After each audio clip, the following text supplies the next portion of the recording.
l'État haïtien non plus ne doit pas nous prendre pour des imbéciles. Nous savons que c'est difficile de gouverner Haïti. C'est la raison pour laquelle, voilà, si je critique l'État, j'essaye de le faire de manière constructive parce que la tâche est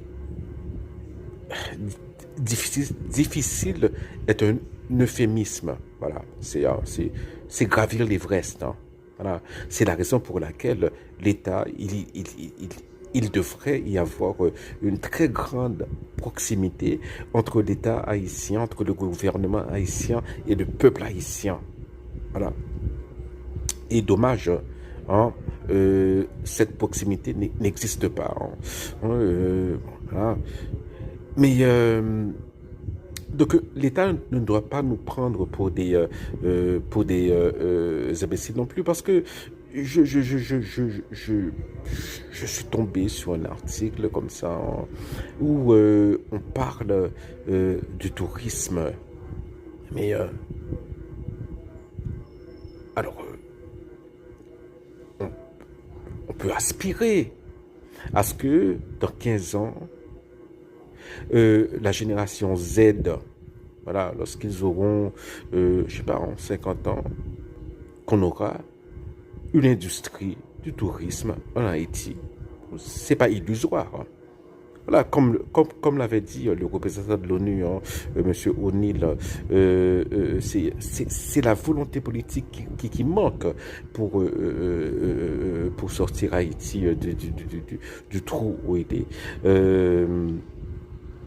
Mais on ne peut pas parler de tourisme mais maintenant.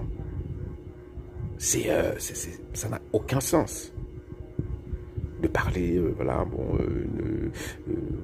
un nouveau narratif du tourisme. Voilà,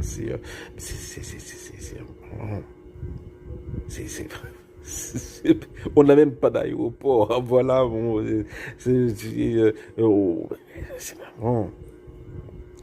bon, on a un aéroport. Mais qui est, je sais pas, hein,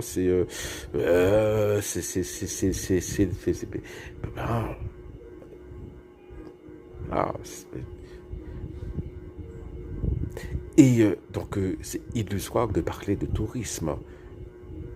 Il y a plus de plage. Hein. Voilà, Montrouge est occupé par des bandits.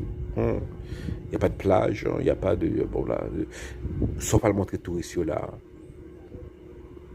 Même que Negmao existait toujours, même quand c'est Negmao là.